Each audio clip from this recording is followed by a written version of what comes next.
भौतिक विज्ञान विज्ञान की वह शाखा जो द्रव्य एवं ऊर्जा के मध्य परस्पर संबंधों का अध्ययन करती है। द्रव्य उस वस्तु को कहते हैं जो स्थान घेरती है, जिसका भार होता है तथा जो हमारी ज्ञानेंद्रियों द्वारा महसूस या अनुभव की जा सकती है। द्रव्यमान किसी भी वस्तु में पदार्थ की मात्रा द्रव्यमान कहलाती है। यह सदैव नियत रहता है। भार वह बल जिससे पृथ्वी किसी भी वस्तु को अपनी ओर आकर्षित करती है। W बराबर mg, जहां m द्रव्यमान तथा g गुरुत्वीय त्वरण है। भार का मान गुरुत्वीय त्वरण पर निर्भर करता है। इस त्वरण का मान भूमध्य रेखी से ध्रुवीय क्षेत्रों की ओर जाने पर बढ़ता है। भार का मान अपरिवर्तित होता है। भौतिक राशियां दो प्रकार की होती हैं, अदिश राशि तथा सदिश राशि। अदिश राशियां वे भौतिक राशि जिन्हें व्यक्त करने के लिए केवल परिमाण की आवश्यकता होती है, जैसे समय, दूरी, चाल, घनत्व, ऊर्जा तथा शक्ति आदि। सदिश राशियां वे भौतिक राशियां जिन्हें व्यक्त करने के लिए परिमाण के साथ साथ दिशा की भी आवश्यकता होती है, जैसे विस्थापन, वेग, बल, त्वरण आदि।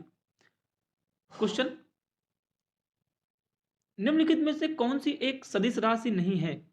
ऊर्जा सदिश राशि नहीं है, अदिश राशि है, जबकि सदिश राशि त्वरण, वेग तथा विस्थापन है।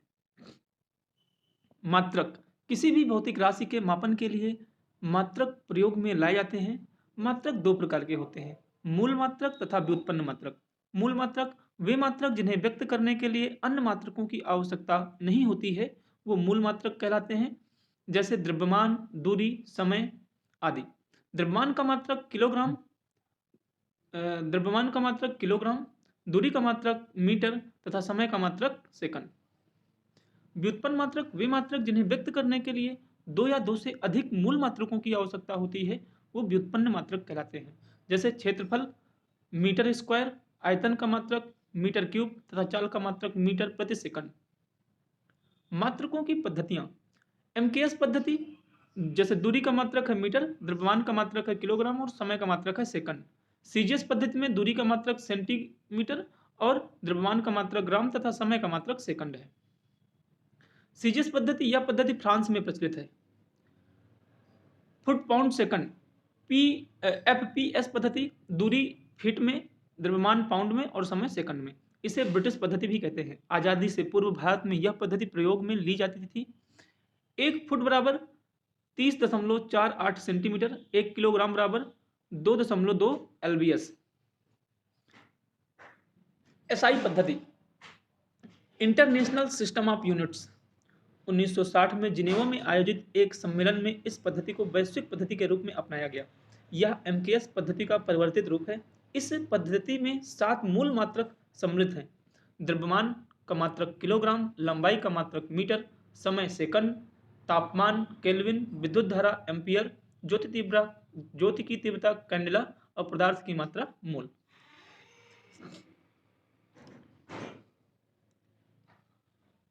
दूरी के मात्रक, खगोलीय इकाई, एक खगोलीय इकाई पृथ्वी व सूर्य के मध्य औसत दूरी को दर्शाती है। एक खगोलीय यूनिट बराबर क्या होता है? 1.4 × 10⁻11 मीटर।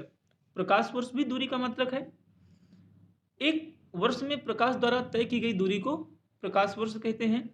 एक प्रकाश वर्ष बराबर 9.46 × 10⁻15 मीटर। दूरी का सबसे बड़ा मात्रक खगोलीय इकाई है।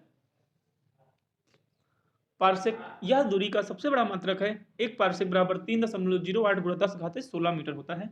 इसका प्रयोग खगोलीय पिंडों के मध्य दूरी को मापने में किया जाता है। गति, किसी वस्तु, कण अथवा पिंड की स्थिति में समय के साथ परिवर्तन गति कहलाता है। कोई एक वस्तु एक व्यक्ति के लिए स्थिर अवस्था में तथा दूसरे व्यक्ति के लिए गति की अवस्था में हो सकती है। गति की अवस्था का मापन सदैव मूल बिंदु से किया जाता है। गति के प्रकार, सरल रेखीय गति, वाहनों का रोड पर चलना सरल रेखीय गति का उदाहरण है। वृत्ताकार या वर्तुल गति, इसमें वस्तु एक निश्चित वृत्ताकार पथ में गति करती है। दोलनी गति, जैसे पेंडुलम चाल, एक निश्चित समय अंतराल में किसी वस्तु द्वारा तय की गई दूरी उसकी चाल कहलाती है। एकांक समय में किसी वस्तु द्वारा तय की गई दूरी चाल।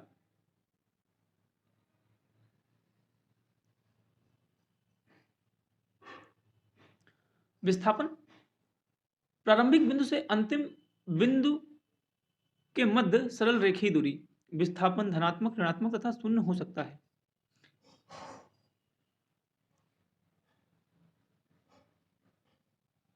वेग किसी वस्तु द्वारा एक निश्चित दिशा में एकांक समय में तय की गई दूरी वेग कहलाती है। चाल एवं वेग में अंतर। चाल यह अदिश राशि है, वेग सदिश राशि है। चाल समानता वस्तु की केवल चाल मापी जाती है, वेग में इसका प्रयोग अध्ययन तथा शोध में होता है। त्वरण किसी वस्तु के वेग में परिवर्तन की दर को त्वरण कहते हैं। यदि वेग में वृद्धि हो रही है तो त्वरण पॉजिटिव होगा तथा वेग में कमी हो रही है तो ऋणात्मक होगा। ऋणात्मक त्वरण को मंदन भी कहते हैं। त्वरण का एसआई मात्रक मीटर प्रति सेकंड स्क्वायर होता है। त्वरण एक सदिश राशि है। एक समान त्वरण गति, एक समान त्वरण गति से आगे बढ़ रही वस्तु के बारे में व्याख्या तीन समीकरणों के माध्यम से की जाती है। v बराबर u plus a t, s या एस बराबर u t plus half a t square, v square बराबर u square plus two a s, जहाँ u प्रारंभिक वेग, v अंतिम वेग, s t समय में तय की गई दूरी तथा a त्वरण है। एक समान गति का तात्पर्य है कि वस्तु समान समय अंतराल में समान दूरी तय करती है। एक रेलगाड़ी स्थिर खड़ी हुई है, रेलगाड़ी चलना प्रारंभ करती है और 10 मिनट बाद उसका वेग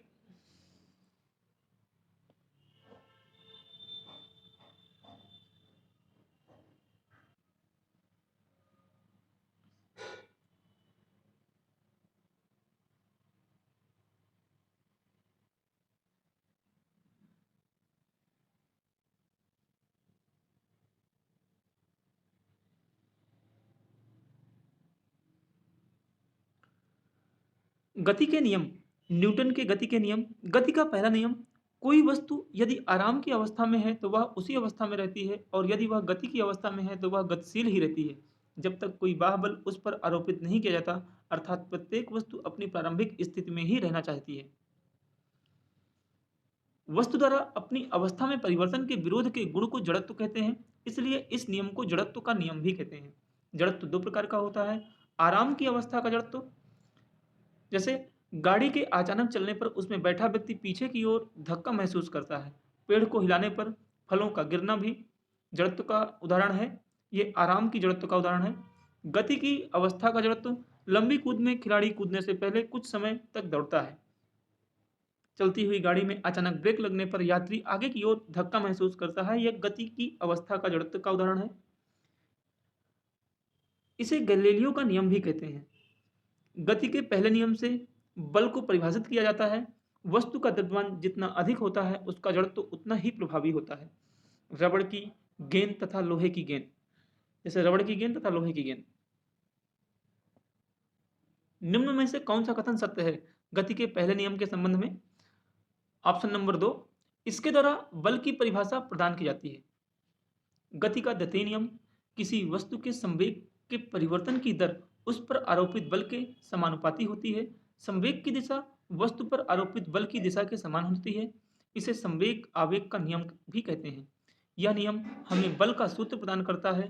संवेग किसी वस्तु के द्रव्यमान और उसके वेग का गुणनफल संवेग कहलाता है। यह एक सदिश राशि है जिसे p द्वारा दर्शाया जाता है। p बराबर mv। आवेग किसी वस्तु पर आरोपित बल और उसके समय अंतराल के गुणनफल को आवेग कहते हैं। आवेग एक सदिश राशि है। आवेग और संवेग दोनों का मात्रक समान होता है। आवेग को J द्वारा दर्शाया जाता है। J बराबर F गुणा T। आवेग किसी वस्तु में होने वाली हानि के समानुपाती होता है। बल प्रोपोर्शनल टू संवेग में परिवर्तन की दर, F बराबर ma। संवेग और गतिज ऊर्जा में क्या संबंध है? तो गतिज ऊर्जा बराबर p स्क्वायर बटा 2m। निम्नलिखित में से कौन सा कथन असत्य है? संवेग एक अदिश राशि नहीं है जबकि सदिश राशि है। ऑप्शन नंबर 4 असत्य है, बाकी सारे कथन सत्य हैं। पहला, गतिज ऊर्जा संवेग के वर्ग के समानुपाती होती है, सही है। गति का दूसरा नियम बल की मात्रा प्रदान करता है, यह भी सही है। आवेग की मात्रा वस्तु में होने वाले हानि के समानुपाती होती है, यह भी सही है। गति के दूसरे नियम के उदाहरण, कैच लपकते समय खिलाड़ी द्वारा हाथों को पीछे की ओर खींचना। खिलाड़ी यदि रेतीली और पानी की सतह पर गिरता है तो उसे कम चोट लगती है, परंतु सख्त सतह पर गिरने से उसे अधिक चोट लगती है।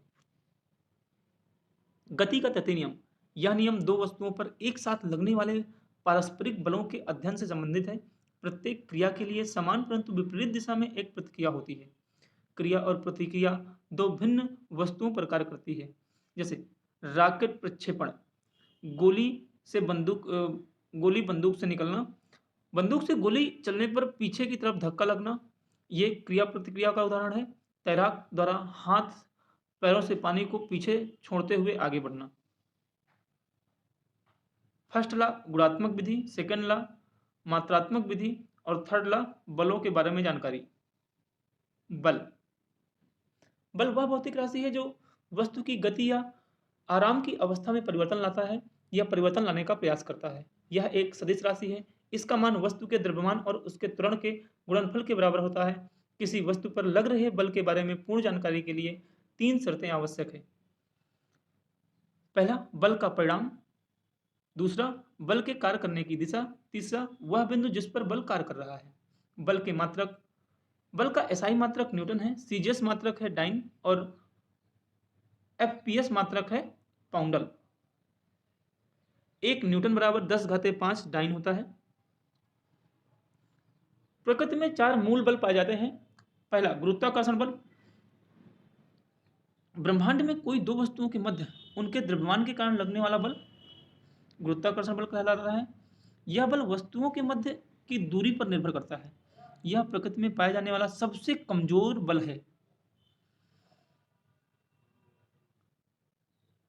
F बराबर जी m1m2/d², जहां g गुरुत्वाकर्षण नियतांक है जिसका मान है 6.67 × 10⁻11 न्यूटन मीटर स्क्वायर प्रति किलोग्राम स्क्वायर। इस बल के माध्यम से विभिन्न घटनाओं की व्याख्या की जाती है। हमें पृथ्वी से बाएं रखने वाला बल,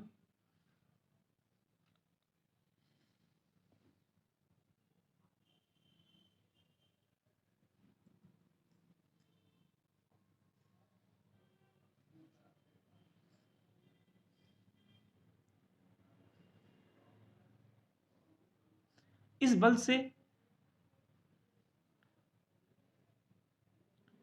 बल के माध्यम से विभिन्न घटनाओं की व्याख्या की जाती है। पहला, हमें पृथ्वी से बांधे रखने वाला बल। दूसरा, चंद्रमा का पृथ्वी के चारों ओर चक्कर लगाना। तीसरा, पृथ्वी का सूर्य के चारों ओर चक्कर लगाना। पलायन वेग, वह न्यूनतम वेग जिसके द्वारा फेंकी गई वस्तु पृथ्वी के गुरुत्वाकर्षण बल के क्षेत्र को पार कर जाती है, पलायन वेग कहलाता है। पृथ्वी पर पलायन वेग 11.2 किलोमीटर प्रति सेकंड होता है, जबकि चंद्रमा पर पलायन वेग 2.38 किलोमीटर प्रति सेकंड होता है।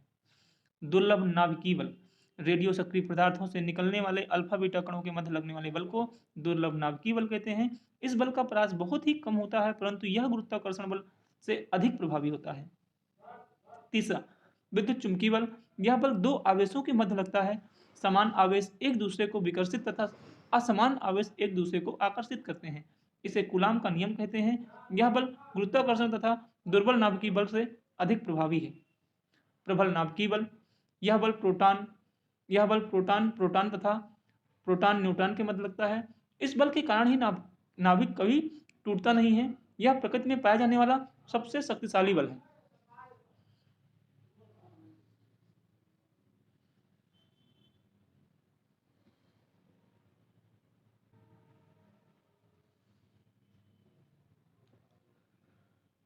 बलों के प्रकार। संतुलित बल, जब किसी वस्तु पर एक साथ कई बल कार्य कर रहे हों और उनका परिणामी बल शून्य हो तो उन्हें संतुलित बल कहते हैं। इस अवस्था में वस्तु गति नहीं करती है। असंतुलित बल, जब वस्तु पर एक साथ कई बल कार्य कर रहे हों तथा उनका परिणामी बल शून्य न हो तो उन्हें असंतुलित बल कहते हैं। इस अवस्था में वस्तु गति करती है। घर्षण बल, वह बल जो वस्तुओं के मध्य परस्पर गति का विरोध करता है, घर्षण बल कहलाता है। घर्षण बल सदैव गति की दिशा के विपरीत दिशा में लगता है। यह बल वस्तु की प्रकृति पर निर्भर करता है। चिकनी सतह वाली वस्तुओं में घर्षण बल कम तथा खुरदरी सतह की वस्तुओं में अधिक होता है। घर्षण बल 3 प्रकार का होता है। सीमांत घर्षण बल, यह बल दो स्थिर वस्तुओं के मध्य कार्य करता है। सर्पी घर्षण बल, यह बल उस समय कार्य करता है जब एक वस्तु दूसरी वस्तु की सतह पर गति करती हो। लोटनी घर्षण बल, जब एक वस्तु दूसरी वस्तु की सतह पर लौटती है तो यह बल कार्य करता है, लोटनी घर्षण बल। एक समान सतह के लिए सर्पी घर्षण बल सदैव लोटनी घर्षण बल से अधिक होता है। एक समान सतह के लिए सर्पी घर्षण बल सदैव लोटनी घर्षण बल से अधिक होता है। इसलिए मशीनों में कलपुर्जों को नष्ट होने से बचाने के लिए बॉल बीयरिंग का प्रयोग किया जाता है। मशीनों के कलपुर्जों को इस बल से बचाने के लिए स्नेहक भी प्रयोग में लाया जाता है।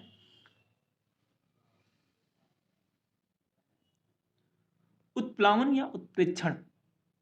उत्प्लावकता किसी भी द्रव का वह गुण जिसके द्वारा उसमें डुबाई गई वस्तु ऊपर की ओर एक बल का आभास करती है, उत्प्लावकता कहलाता है।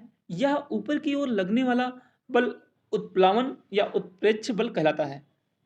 जब कोई वस्तु द्रव में डुबोई जाती है तो उस पर दो बल कार्य करते हैं।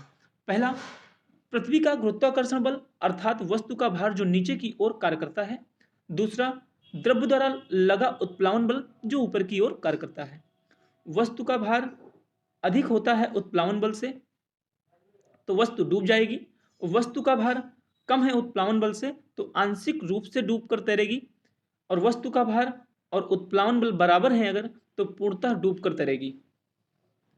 आर्किमिडीज का सिद्धांत। द्रव में डूबी हुई वस्तु जितने द्रव को विस्थापित करती है उसका भार उस वस्तु पर लगने वाले उत्प्लावन बल के समान होता है। हाइड्रोमीटर द्रव के घनत्व का मापन करता है। लेक्टोमीटर दूध की शुद्धता को मापने का यंत्र है। आपेक्षिक घनत्व इस पर आधारित है। आर्किमिडीज के सिद्धांत पर हाइड्रोमीटर तथा लेक्टोमीटर तथा आपेक्षिक घनत्व इसी पर आधारित है। अभिकेंद्रीय बल। जब वस्तु एक वृत्ताकार पथ में गति करती है तो उसके केंद्र की तरफ लगने वाले बल को अभिकेंद्रीय बल कहते हैं। इस बल का मान F बराबर mv² होता है। घुमावदार रोड बाहर की तरफ से ऊंचे तथा बल के सिद्धांत पर रखे जाते हैं। पृथ्वी का सूर्य के चारों ओर चक्कर लगाना गुरुत्वाकर्षण बल के कारण होता है जो एक अभिकेंद्रीय बल है। अपकेंद्रीय बल। जब वस्तु एक वृत्ताकार मार्ग में गति करता है तो उस पर बाहर की तरफ बल लगता है जिसे अपकेंद्रीय बल कहते हैं। यह एक आभासी बल है। अपकेंद्रीय बल पर वॉशिंग मशीन काम करता है और दूध से क्रीम अलग करने वाली मशीन भी इसी सिद्धांत पर कार्य करती है। ससंजक बल। एक ही पदार्थ के विभिन्न अणुओं के मध्य लगने वाला बल ससंजक बल कहलाता है। पृष्ठ तनाव इसी बल पर आधारित होता है। आसंजक बल। विभिन्न पदार्थों के अणुओं के मध्य लगने वाला बल आसंजक बल कहलाता है। गुरुत्व ग्रेविटी वह बल जिससे पृथ्वी प्रत्येक वस्तु को अपने केंद्र की ओर आकर्षित करती है गुरुत्व कहलाता है। इस बल से उत्पन्न त्वरण को गुरुत्वीय जनित त्वरण कहते हैं। चंद्रमा पर गुरुत्व जनित त्वरण पृथ्वी की तुलना में 1/6 होता है। जी के मान में परिवर्तन। ध्रुवों पर जी का मान अधिकतम होता है। विषुवत रेखा पर जी का मान 0 होता है। पृथ्वी की सतह से ऊपर या नीचे की ओर जाने पर जी के मान में कमी आती है। जी का मान पृथ्वी की घूर्णन गति के बढ़ने पर घटता है तथा इसके घटने पर बढ़ता है। केपलर के ग्रहों की गति नियम। कक्षाओं का नियम। ग्रह सूर्य के चारों ओर एक दीर्घ वृत्ताकार पथ में गति करते हैं जिससे किसी एक फोकस पर सदैव सूर्य विद्यमान रहता है। क्षेत्रीय वेग का नियम या क्षेत्र का नियम। जब सूर्य को ग्रह की स्थिति से एक रेखा द्वारा जोड़ दिया जाए तो यह रेखा समान समय अंतराल में समान दूरी तय करती है। परिक्रमण काल का नियम। यदि किसी ग्रह को सूर्य के चारों ओर एक पूरा चक्कर लगाने में t समय लगता है तो t² proportional to a cube, जहां a उस दीर्घवृत्त का अर्ध दीर्घ अक्ष है जिसमें ग्रह गति करता है। वह ग्रह जिस पर g सबसे अधिकतम है जुपिटर में, वह ग्रह जिस पर g सबसे कम है प्लूटो में। प्लूटो को ग्रह की श्रेणी से बाहर भी कर दिया गया है, याद रखिएगा। कार्य। किसी वस्तु पर आरोपित बल एवं उसके कारण हुए विस्थापन के गुणनफल को कार्य कहते हैं। कार्य एक अदिश राशि है। कार्य धनात्मक, ऋणात्मक तथा शून्य हो सकता है। कार्य का एसआई मात्रक जूल है तथा सीजीएस मात्रक अर्ग है। यदि किसी वस्तु पर 1 न्यूटन का बल लगाया जाए और उसमें 1 मीटर का विस्थापन हो तो किए गए कार्य की मात्रा 1 जूल होती है। 1 जूल बराबर 10⁻7 अर्ग। ऊर्जा। किसी वस्तु में कार्य करने की जो क्षमता होती है उसे ऊर्जा कहते हैं। ऊर्जा एक अदिश राशि है। इसके मात्रक कार्य के मात्रक के समान ही होते हैं। यदि किसी वस्तु द्वारा कार्य किया जाता है तो उसकी ऊर्जा में कमी आती है, परंतु किसी वस्तु पर कार्य किया जाता है तो उसकी ऊर्जा में वृद्धि होती है। कैलोरी ऊर्जा का एक बड़ा मात्रक है। 1 कैलोरी बराबर 4.68 1 कैलोरी बराबर 4.18 जूल होता है और 1 कैलोरी बराबर 1 किलो कैलोरी होती है।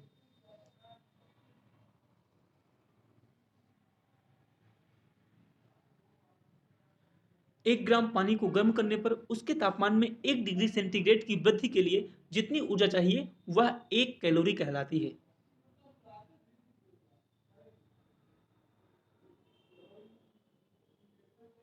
नाभिकीय ऊर्जा, नाभिकीय विखंडन और संलयन से उत्पन्न ऊर्जा को नाभिकीय ऊर्जा कहते हैं। ऊर्जा संरक्षण नियम, ऊर्जा को ना तो उत्पन्न किया जा सकता है और ना ही नष्ट किया जा सकता है, ऊर्जा के केवल रूप में परिवर्तन किया जा सकता है। शक्ति, कार्य करने की दर को शक्ति कहते हैं। इसका एसआई मात्रक वाट होता है। इसका एक अन्य मात्रक अश्व शक्ति भी है। 1 हार्स पावर बराबर 746 वाट होता है। विद्युत ऊर्जा का वाणिज्यिक मात्रक किलोवाट है।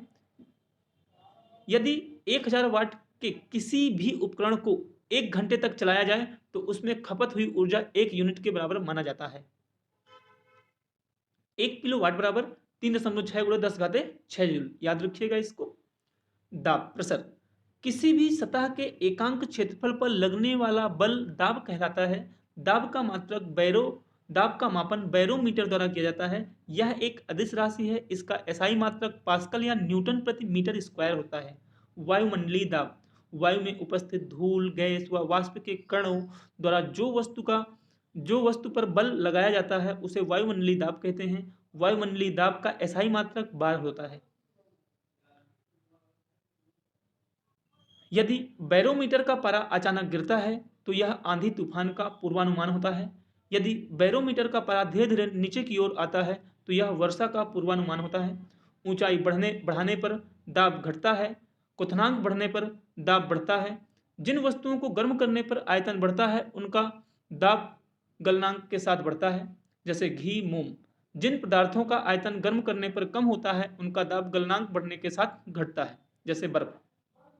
तरंग, तरंग एक प्रकार का विक्षोभ है जो माध्यम या निर्वात में संचरण करता है। तरंग एक स्थान से दूसरे स्थान तक ऊर्जा का स्थानांतरण करती है। तरंगे दो प्रकार की होती हैं, यांत्रिक तरंगे, अयांत्रिक तरंगे। यांत्रिक तरंगे वे तरंगे जिनके संचरण के लिए एक माध्यम की आवश्यकता होती है। यांत्रिक तरंगे दो प्रकार की होती हैं, अनुदैर्ध्य तरंगे तथा अनुप्रस्थ तरंगे। अनुदैर्ध्य तरंगे वे तरंगे जिनमें माध्यम के कणों का कंपन तरंग के संचरण की दिशा के अनुदिश होता है, उन्हें अनुदैर्ध्य तरंगे कहते हैं। जैसे ध्वनि तरंगे और भूकंप तरंगे अनुदैर्ध्य तरंगे हैं। अनुप्रस्थ तरंगे वे तरंगे जिनमें संचरण की दिशा माध्यम के कणों के कंपन की दिशा के लंबवत होती है, उन्हें अनुप्रस्थ तरंगे कहते हैं। जैसे पानी, वाटर वेव्स या फिर लाइट वेव्स। अयांत्रिक तरंगे वे तरंगे जिनको संचरण के लिए माध्यम की आवश्यकता नहीं होती है, वे अनुप्रस्थ तरंगे होती हैं।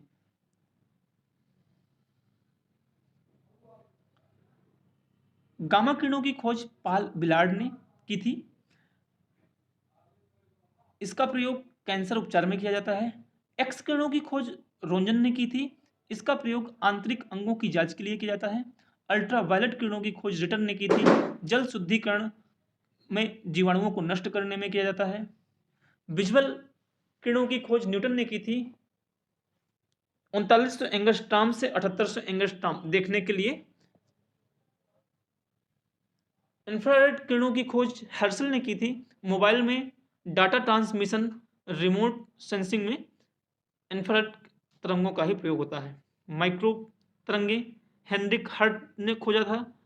टीवी और मोबाइल में माइक्रोवेव तरंगों का ही प्रयोग होता है। रेडियो तरंगों की खोज मार्कोनी ने की थी। रेडियो तथा मोबाइल में रेडियो तरंगों का ही प्रयोग किया जाता है।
ध्वनि तरंगे ये अनुपस्थ तरंगे हैं जिन्हें संचरण के लिए माध्यम की आवश्यकता होती है, अर्थात ये तरंगे निर्वात में संचरण नहीं कर सकती। ध्वनि तरंगों का संचरण संपीड़न एवं विरलन के रूप में होता है। ये तरंगे ठोस, द्रव तथा गैस तीनों प्रकार के माध्यमों में संचरण कर सकती हैं। ध्वनि तरंगों की चाल विभिन्न कारकों पर निर्भर करती है। जैसे पहला प्रत्यास्थता, प्रत्यास्थता बढ़ने के साथ ध्वनि की चाल भी बढ़ती है।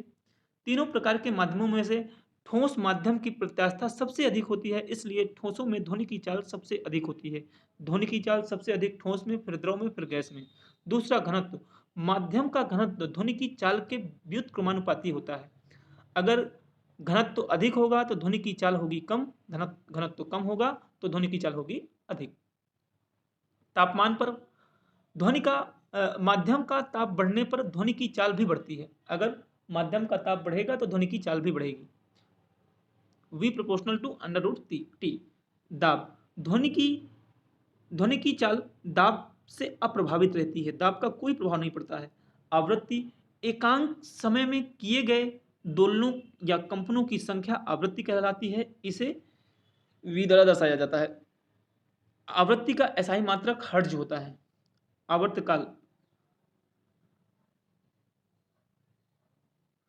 तरंगदैर्घ्य, दो क्रमागत संपीड़नों या विरलनों के मध्य की दूरी तरंगदैर्घ्य कहलाती है, इसे लैम्ब्डा द्वारा दर्शाया जाता है। आयाम, माध्यम के कणों का माध्य स्थिति से अधिकतम विस्थापन आयाम कहलाता है। लाउड स्पीकर ध्वनि का आयाम बढ़ाता है।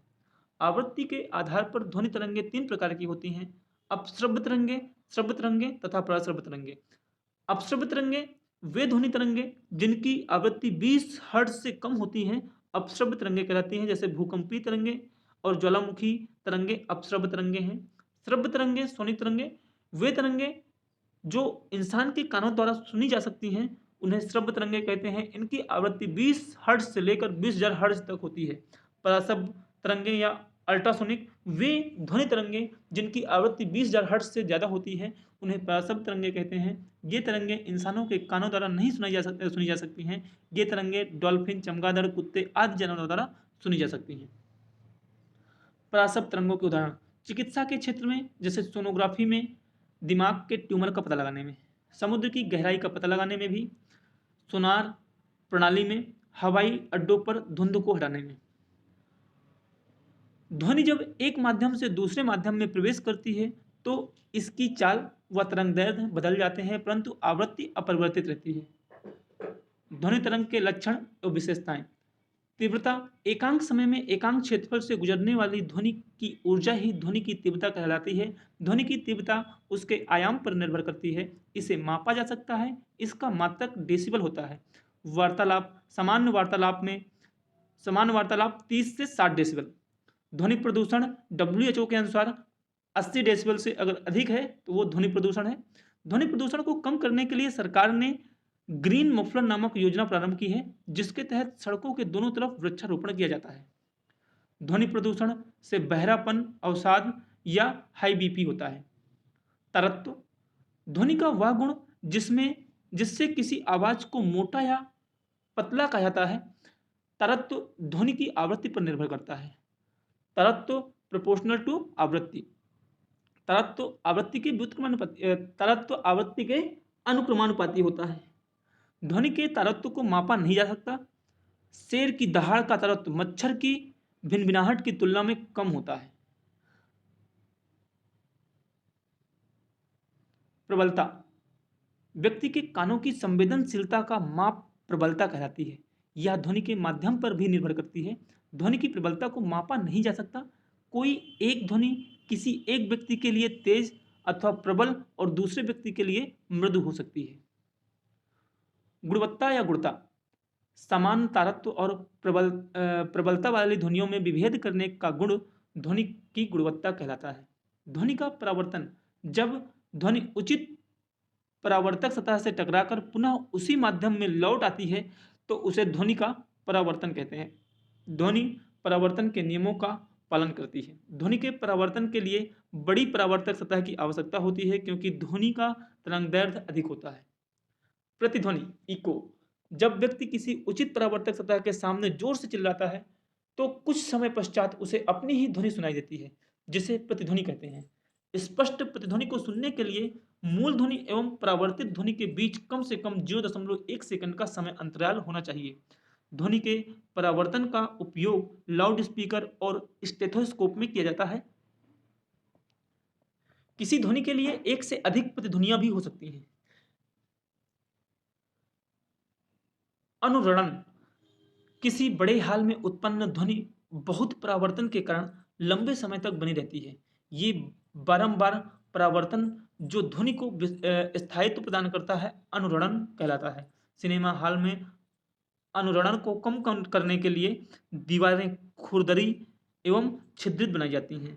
बादलों का गरजना अनुरणन का ही उदाहरण है। ध्वनि का अपवर्तन, जब ध्वनि एक माध्यम से दूसरे माध्यम में प्रवेश करती है तो वह विचलित होती है, तो इस घटना को ध्वनि का अपवर्तन कहते हैं। जब ध्वनि सघन से विरल माध्यम में प्रवेश करती है तो वह अभिलंब से दूर होती है, परंतु विरल से सघन माध्यम में जाने पर वह अभिलंब के नजदीक आती है। ध्वनि के अपवर्तन के कारण ही रात में ध्वनि दिन की तुलना में अधिक दूर तक सुनाई देती है। ध्वनि का विवर्तन, ध्वनि का वह गुण जिसके कारण ध्वनि अवरोधक सतह के किनारों से मुड़कर विभिन्न दिशाओं में गमन करती है। ध्वनि के विवर्तन के कारण ही कमरे में बैठे व्यक्ति को बाहर की आवाजें सुनाई देती हैं। ध्वनि का व्यतिकरण, जब दो समान आवृत्ति और आयाम की ध्वनियां माध्यमों के किसी बिंदु पर एक साथ पहुंचती हैं तो वहां ध्वनि की ऊर्जा का पुनर्वितरण होता है, जिसे ध्वनि का व्यतिकरण कहा जाता है। व्यतिकरण दो प्रकार का होता है। कंस्ट्रक्टिव, इसमें ध्वनि की तीव्रता मैक्सिमम होती है, इसमें दोनों ध्वनियां समान कला में होती हैं। डिस्ट्रक्टिव, इसमें दोनों ध्वनियां विपरीत कला में होती हैं, यहां ध्वनि की तीव्रता मिनिमम होती है।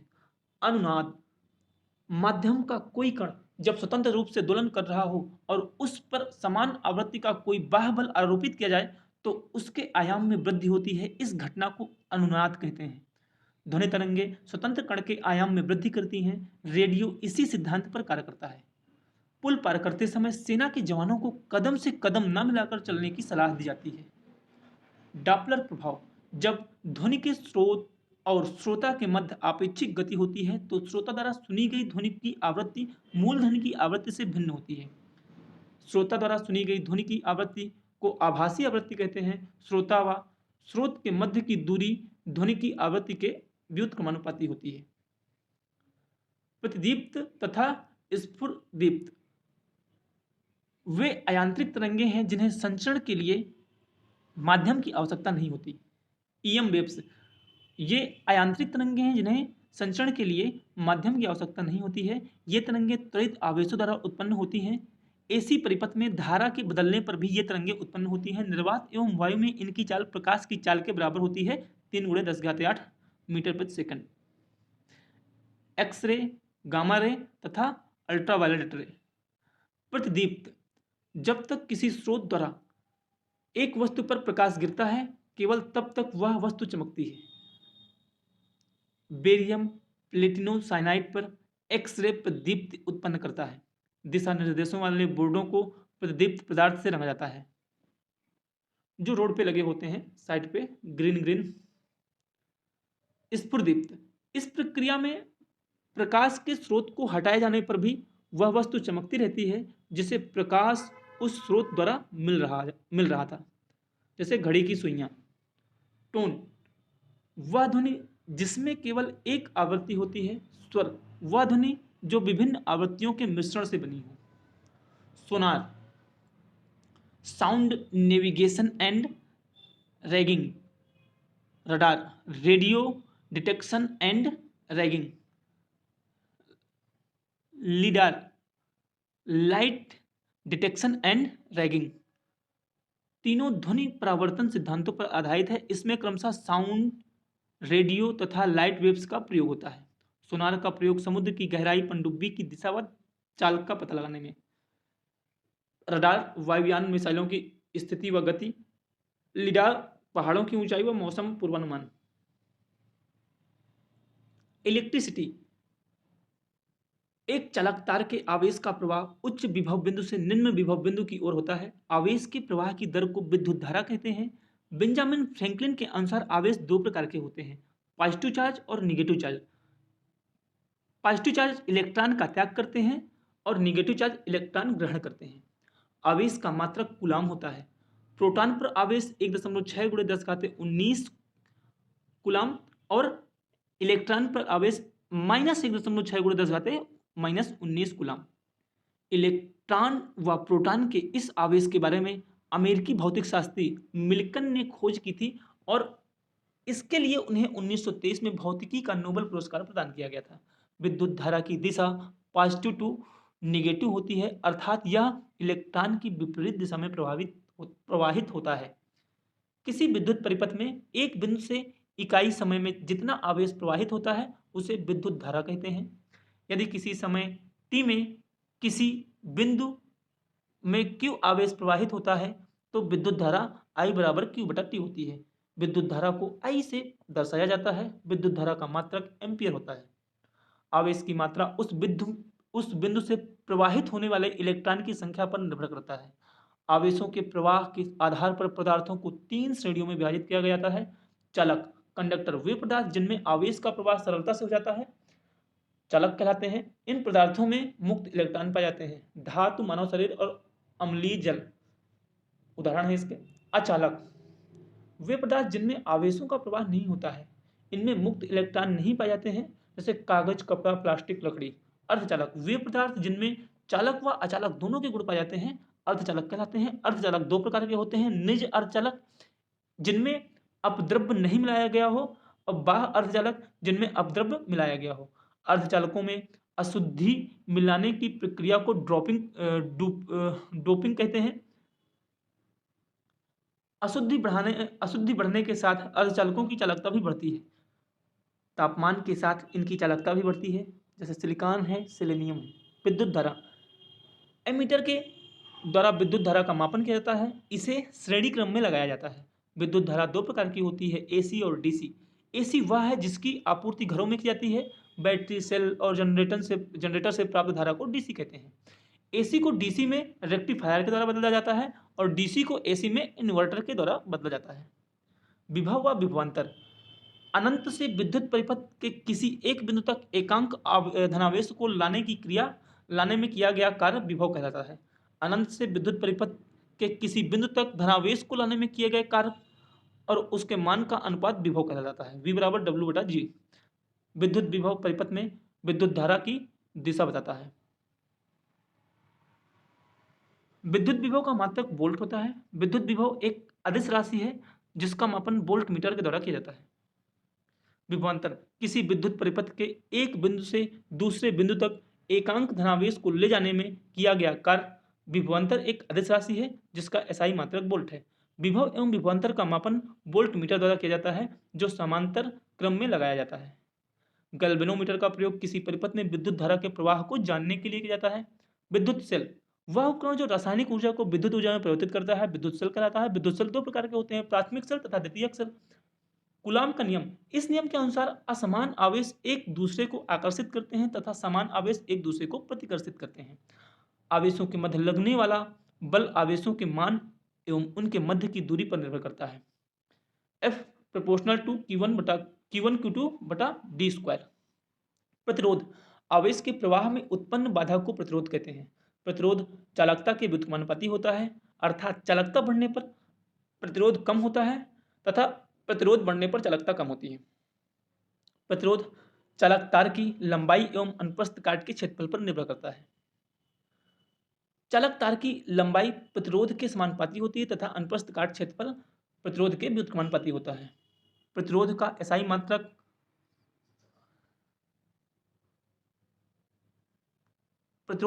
मात्रक ओम होता है। विशिष्ट प्रतिरोध का मात्रक ओम मीटर।